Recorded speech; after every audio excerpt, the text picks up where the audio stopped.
যারা কেএফসি তে কাজে ঢুকবে ভাবছো, তারা ফার্স্ট কিন্তু এটা ম্যানেজারদের কাছ দিয়ে জেনে নেবে যে কবে থেকে স্যালারি পাবে আর কত স্যালারি পাবে।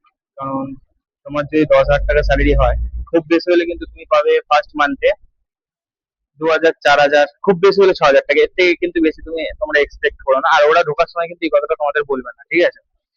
আর যারা কেএফসি তে খেতে যাও, পরে কোনো দিন তোমাদের সঙ্গে একটা জিনিস শেয়ার করো, তারপর থেকে তোমরা যাওয়া বন্ধ করে দেবে। তো যাই হোক, আমার যে মেন ক্ষতিটা হয়েছে, আমি তো একটা কারণের জন্য কেএফসি তে ঢুকেছিলাম।